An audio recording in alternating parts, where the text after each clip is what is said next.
தமிழலை நேர்களுக்கு வணக்கம். உலகம் முழுவதும் இன்று உச்சரிக்கப்படும் செல்வாக்குமிக்க தலைவர்கள் பட்டியலில் தொடர்ந்து முதலிடத்தில் இருப்பவர் பிரதமர் நரேந்திர மோடி.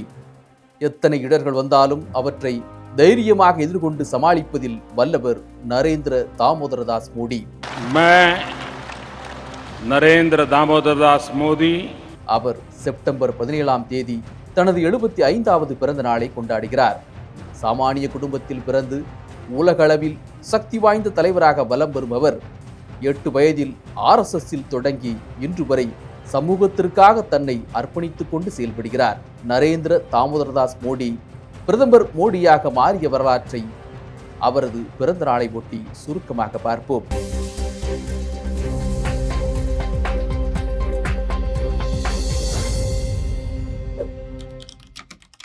வடகிழக்கு குஜராத்தின் வாட் நகரில் 1950ஆம் ஆண்டு செப்டம்பர் 17ஆம் தேதி சாதாரண குடும்பத்தில் மோடி பிறந்தார்.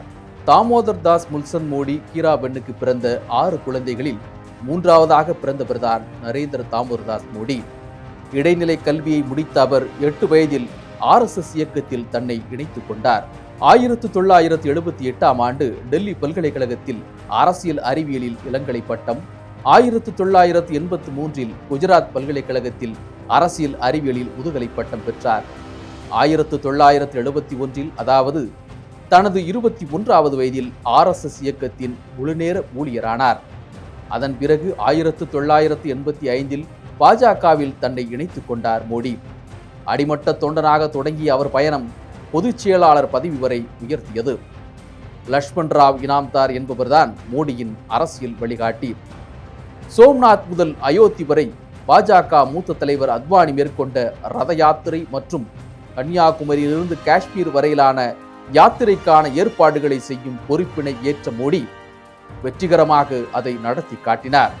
இதன் மூலம் மோடிக்கு இமாச்சல், குஜராத் தேர்தல் பொறுப்பாளர் பதவியை வழங்கி அழகு பார்த்தார் அத்வானி. 1998ஆம் ஆண்டு வாஜ்பாய் பிரதமராக பதவியேற்ற போது மோடிக்கு தேசிய செயலாளர் பதவியும் வழங்கப்பட்டது. குஜராத் முதல்வர் கேசுபாய் பட்டேல் பதவி விலகியதை அடுத்து நடந்த இடைத்தேர்தலில் நரேந்திர தாமோதரதாஸ் மோடி வெற்றி பெற்று 2001ஆம் ஆண்டு அக்டோபர் 7 குஜராத் முதல்வரானார். பின்னர் 2007 தேர்தலிலும் வெற்றி பெற்று குஜராத் முதல்வராக தொடர்ந்தார். மொத்தம் 2063 நாட்கள் முதல்வர் பதவியில் இருந்த மோடி குஜராத்தின் இன்றைய வளர்ச்சியில் பெரும் பங்காற்றியிருக்கிறார். இதன் மூலம் குஜராத் முதல்வராக நீண்டகாலம் பதவி வகித்தவர் என்ற பெருமை அவருக்கு கிடைத்தது. 4 முறை அவர் முதல்வராக இருந்ததால் தொழில் வளர்ச்சியில் குஜராத் அபார செழிப்பை எட்டியது. அடுத்த அவரது பயணம் தேசிய அரசியலை நோக்கி நகர்ந்தது. 2014 மக்களவைத் தேர்தலில் பிரதமர் வேட்பாளராக அறிமுகம் செய்யப்பட்ட நரேந்திர மோடி நாடு முழுவதும் பயணம் செய்து மக்களை சந்தித்தார். 2 மாதங்களில் 3 லட்சம் கிலோமீட்டர் பயணித்த அவர் 430 பொதுக்கூட்டங்களில் உரையாற்றினார். இந்த எழுச்சி பயணம் பேர் ஆதரவாக மாற பாரதிய ஜனதா கட்சி 282 இடங்களை கைப்பற்றி ஆட்சி அமைத்தது. வாரணாசி தொகுதியில் 3,71,784 வாக்குகள் வித்தியாசத்தில் மோடி வெற்றி பெற்றார். 2019 மக்களவைத் தேர்தலில் பாரதிய ஜனதா கட்சி 303 இடங்களை கைப்பற்றி தனி பெரும்பான்மையுடன் மத்தியில் மோடி தலைமையில் ஆட்சி அமைத்தது. இந்த முறை வாரணாசி தொகுதியிலிருந்து 4,79,505 வாக்குகள் வித்தியாசத்தில் அபார வெற்றி பெற்றார் அவர். 2024 மக்களவைத் தேர்தலில் பாஜகவிற்கு 240 இடங்கள் மட்டுமே கிடைத்தாலும் தேசிய ஜனநாயக கூட்டணி ஆதரவுடன் நரேந்திர மோடி 3வது முறையாக பிரதமராகி நாட்டை வழிநடத்தி வருகிறார். இந்த முறை வாரணாசி தொகுதியில் 1,52,519 வாக்குகளில் அவர் வெற்றி பெற்றார். சுதந்திர இந்திய வரலாற்றில் முதல் பிரதமரான நேரு 1947 முதல் 64 வரை பொறுப்பில் இருந்தார். அவரை தொடர்ந்து இந்திரா காந்தி 3 முறை பிரதமர் பதவியை வகித்தாலும் தொடர்ச்சியாக இருந்தது கிடையாது. நீண்ட நாட்கள் பிரதமர் வரிசையில் இந்திரா காந்தியின் சாதனையை முறியடித்து 2வது இடத்திற்கு முன்னேறி இருக்கும் மோடி நேருவின் சாதனையையும் முறியடிப்பார். அதே போன்று சட்டமன்ற உறுப்பினர் ஆகும் முன்பே முதலமைச்சரான பெருமை அவருக்கு உண்டு. முதலில் மக்களவைக்கு போட்டியிட்டு வெற்றி பெற்று பிரதமரான பெருமையும் மோடிக்கு உண்டு. பிரதமராக பொறுப்பேற்ற பிறகு மோடி தலைமையிலான மத்திய பாஜக அரசு மக்களுக்கு கொண்டு வந்த நலத்திட்டங்கள் ஏராளம். அவற்றில் ஜன்தன் யோஜனா, திறன் இந்தியா இயக்கம், மேக் இன் இந்தியா, தூய்மை பாரத இயக்கம், Sansad Adarsh Gram Yojana, PM Mudra Yojana, Pradhan Mantri Suraksha Bima Yojana, digital India உள்ளிட்டவற்றை கூறலாம். 2014 முதல் 2025 செப்டம்பர் வரை பிரதமர் மோடி 92 முறை வெளிநாட்டு பயணங்களை மேற்கொண்டுள்ளார். ஐக்கிய நாடுகள் சபையின் பொது சபையில் கலந்து கொள்வதற்காக அமெரிக்காவுக்கு சென்றது உட்பட 78 நாடுகளுக்கு அவர் சென்றிருக்கிறார்.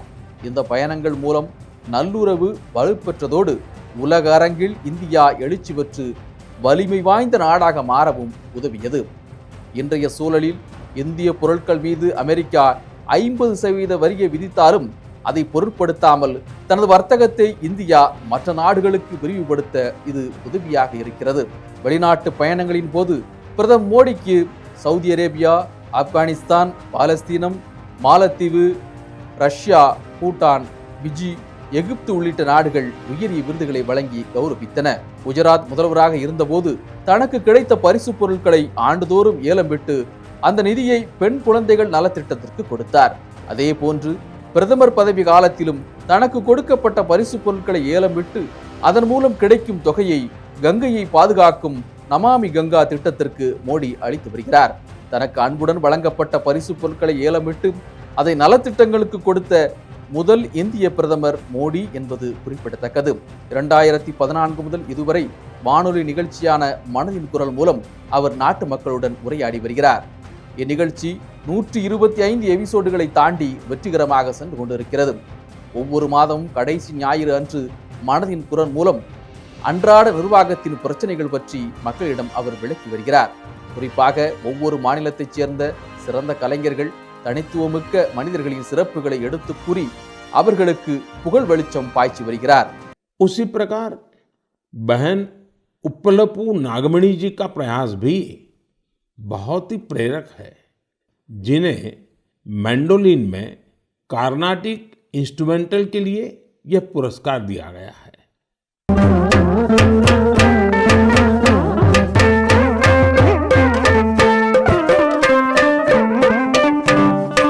பிப்ரவரி மாதம் மனதின் குரல் அந்த எபிசோடில் என்னை பற்றியும் இந்த இன்ஸ்ட்ருமெண்ட்டில் கர்நாடிக் மியூசிக் வாசிக்கிறது பற்றியும் அவர் உரையாடி இருக்கார்.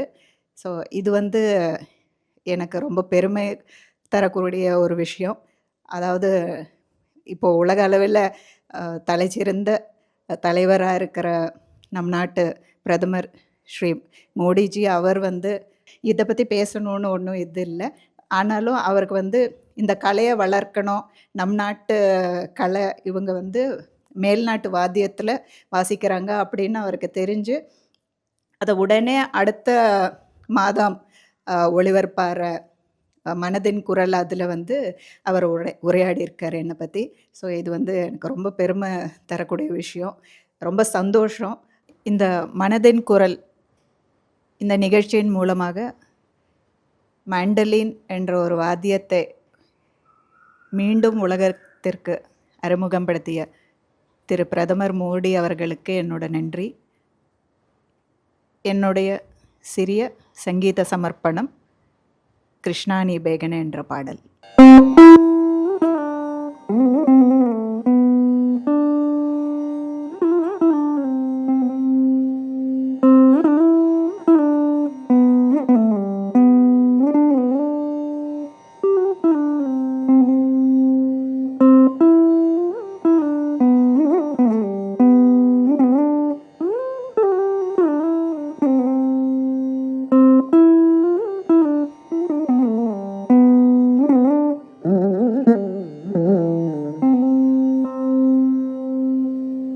வணக்கம், என் பேர் ஸ்ரீவித்யா வீர ராகவன். நான் ஒரு கதை சொல்லி. மன் கி பாத்தில் அவர் எடுத்த டாபிக் பார்த்தீங்கன்னா நிறைய இளைஞர்கள் இந்த கதை சொல்கிறதையே ஒரு ப்ரொஃபஷனாக ஒரு பேஷனாக எடுத்து நடத்திட்டு இருக்காங்க அப்படின்னு மென்ஷன் பண்ணுறாரு. அப்படி மென்ஷன் பண்ணும்போது அவர் நிறைய நம்ம நாட்டில் இருக்கிற மகாராஷ்டிரா, கர்நாடகா, மற்ற மாநிலங்கள் மற்ற ஸ்டேட்ஸ்லேருந்து அவர் மென்ஷன் பண்ணும்போது தமிழ்நாடுலேருந்தும் ஸ்ரீவித்யா வீரராகவன் அப்படின்னு ஒரு பேரை அவர் சொல்லும்போது அவ்வளோ ஒரு எப்படி சொல்கிறது, அது பெருமைன்னு சொல்கிறதோட இது ஒரு எதிர்பார்க்காத ஒரு பெரிய ஒரு ரெக்கக்னிஷனாக தான் நான் இதை எடுத்துட்டேன். ரொம்ப ரொம்ப எப்படி சொல்கிறது, ரொம்ப உணர்ச்சி வசப்பட்டு ரொம்ப இமோஷ்னலாக ஆகிட்டேன். ஏன்னா இந்த மாதிரி நம்ம எதிர்பார்க்காம நம்ம கதைகள் சொல்லிகிட்டே இருக்கோம்.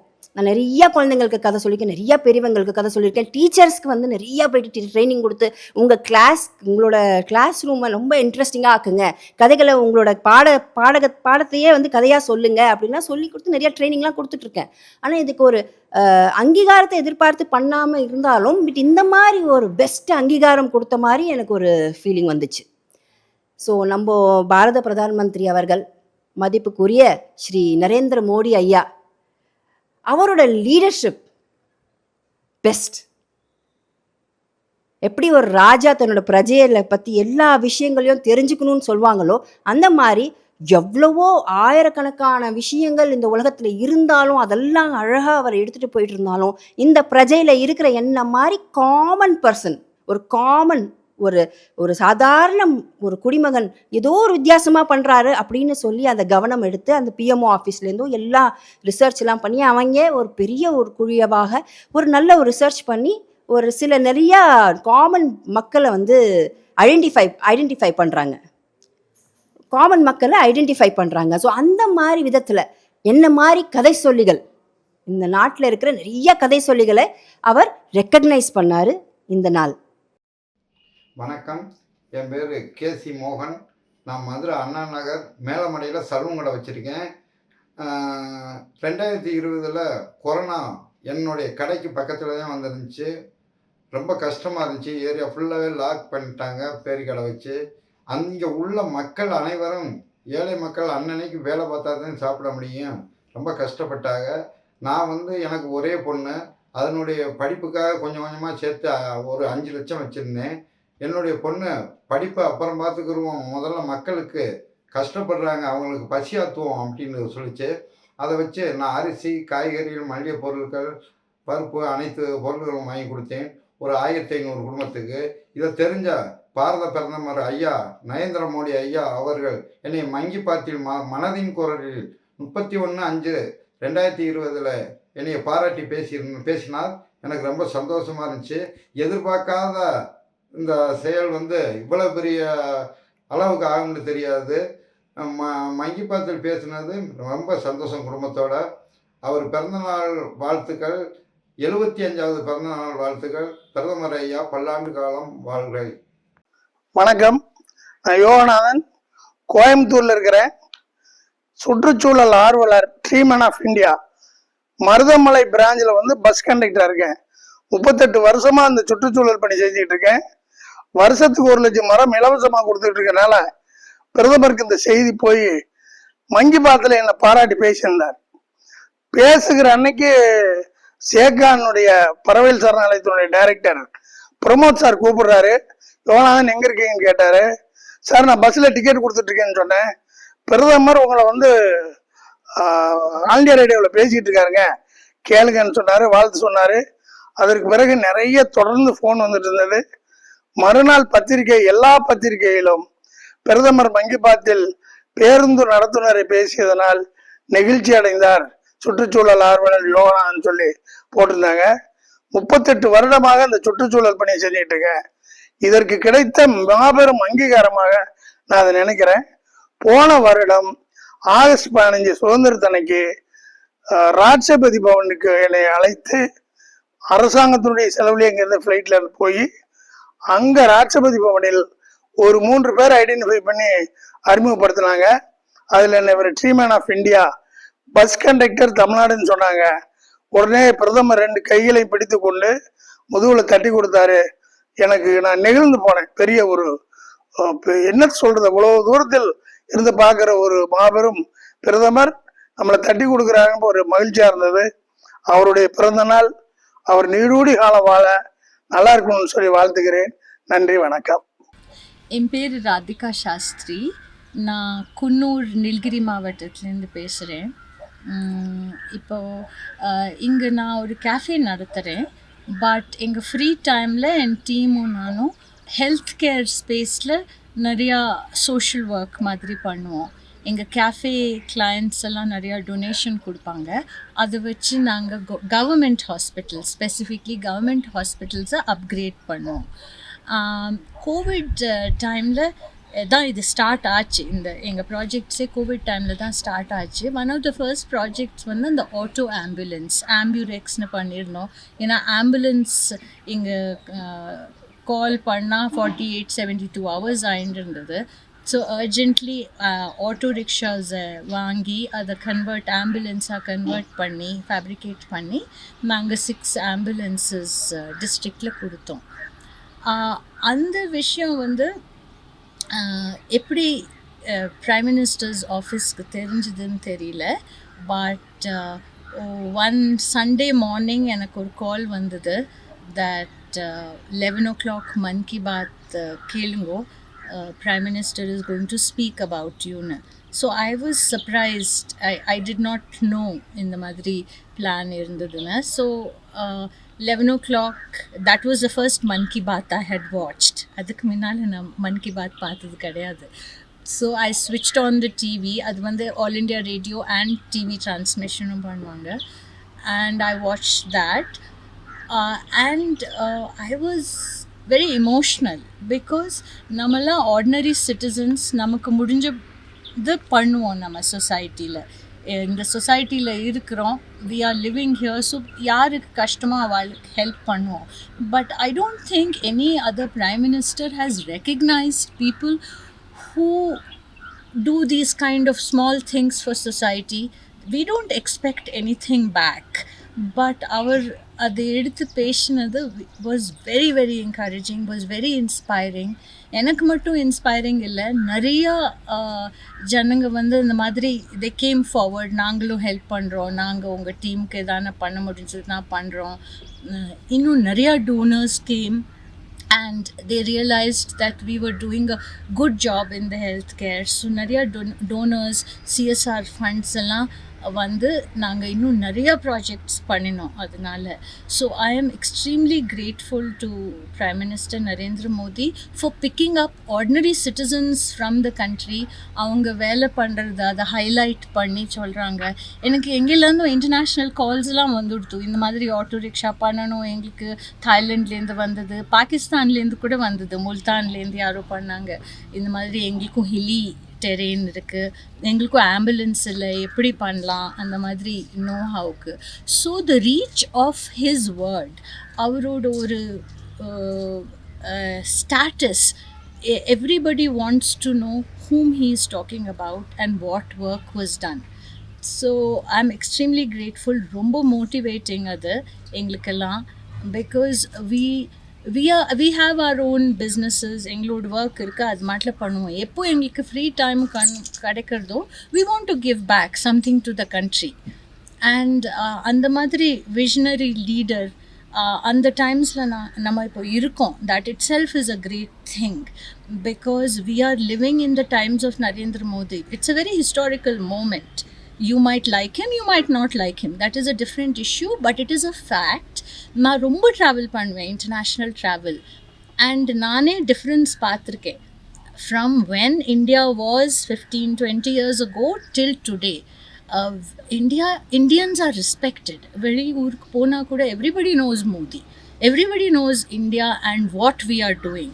Today we have reached the moon. And we will be doing a lot more other things. So on the vision வச்சுண்டு அவர் கண்ட்ரியை நடத்துறது இஸ் அமேசிங். எங்களுக்கெல்லாம் ரொம்ப இன்ஸ்பிரேஷனல், யூத்துக்கு ரொம்ப inspiration. So next generation of Indians are going to follow this vision. So I am extremely proud to be an Indian and to be living during these times. அதே போன்று பிரதமராக பதவியேற்றது முதல் ஒவ்வொரு ஆண்டும் தீபாவளி திருநாளை இராணுவ வீரர்களுடன் கொண்டாடி மகிழ்கிறார். தேர்வு எழுதப் போகும் மாணவர்கள், அவர்தம் பெற்றோர்கள் மற்றும் ஆசிரியர்களுடன் உரையாடும் பரீட்சா பே சர்ச்சா என்ற நிகழ்ச்சியிலும் அவர் தொடர்ச்சியாக பங்கேற்று வருகிறார். பல்வேறு மாநிலங்களுக்கு சென்று புதிய திட்டங்களை தொடங்கி வைத்து வரும் பிரதமர் மோடி தமிழகத்திலும் சென்னை முதல் ராமநாதபுரம் வரை பல்வேறு திட்டங்களை மக்களுக்கு அர்ப்பணித்திருக்கிறார். கடந்த 10 ஆண்டுகளில் தமிழகத்திற்கு 3 லட்சம் கோடி ரூபாயை மத்திய அரசு அளித்துள்ளது. और इसका सीधा लाभ तमिलनाडु को, तमिलनाडु के लोगों को भी मिल रहा है.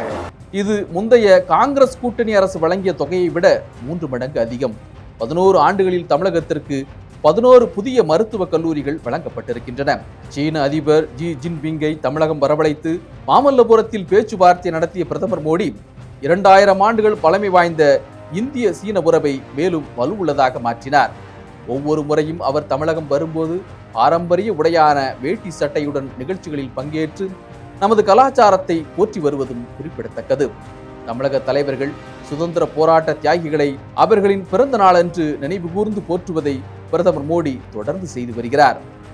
உலகையே புரட்டி போட்ட கொரோனா பாதிப்பிலிருந்து இந்தியாவை மீட்ட பெருமை பிரதமர் மோடியையே சாரும். கொரோனா தொற்று ஏற்பட்ட சில வாரங்களில் அதற்கான தடுப்பூசி கண்டுபிடிக்கப்பட்டது. இதை 130 கோடி மக்களுக்கும் இலவசமாக செலுத்துவதற்கான உத்தரவில் கையெழுத்திட்டு அதை சிறப்பாக நடைமுறைப்படுத்தி காட்டினார். மேலும் கொரோனா பாதித்த நாடுகளுக்கும் தடுப்பூசியை ஏற்றுமதி செய்து இந்தியாவின் பெருமையை நிலைநாட்டினார். கடந்த மே மாதம் நடத்தப்பட்ட பகல்காம் தாக்குதலுக்கு பதிலடி கொடுக்கும் விதமாக பாகிஸ்தானில் செயல்படும் தீவிரவாதிகளுக்கு ஆபரேஷன் சிந்தூர் மூலம் சரியான பதிலடி கொடுக்கப்பட்டது. இதன் மூலம் உலக அரங்கில் இந்தியாவின் பெருமை உயர்ந்து வலிமையும் வெளிப்படுத்தப்பட்டது. 2014ஆம் ஆண்டு பதவியேற்றது முதல் அரசின் கொள்கை உருவாக்கம் மற்றும் செயல்பாட்டில் இந்தியாவை முதலில் வைத்திருக்க வேண்டும் என்ற தனது தீர்மானத்தில் மோடி உறுதியாக இருந்து வருகிறார். ராஜதந்திர முறையில் அவர் மேற்கொள்ளும் அணுகுமுறைகள் மூலம் வல்லரசு நாடுகளே இந்தியாவின் நட்பு தேவை என்று நாடி வரும் நிலையை உருவாக்கியிருக்கிறார். 2014 முதல் சிறப்பான ஆட்சி, மக்கள் நல திட்டங்கள், நேர்மையான நிர்வாகம், வெளிப்படையான அணுகுமுறை, வெளிநாடுகளுடன் நல்லுறவு இவை அனைத்தும் நேர்மறையான விஷயங்கள். ஆனால் எந்த ஒரு கடினமான சூழ்நிலையிலும் இந்தியாவை விட்டுக் கொடுக்காத தன்மைதான் பிரதமர் மோடியின் புகழ் உலக அரங்கில் நிலைத்து நிற்பதற்கு முக்கிய காரணம். தேசபக்தி கொண்டவர்களை இந்த தேசம் என்றும் கைவிடாது. भारत माता की, भारत माता की, भारत माता की। बहुत बहुत धन्यवाद. वणक्कम.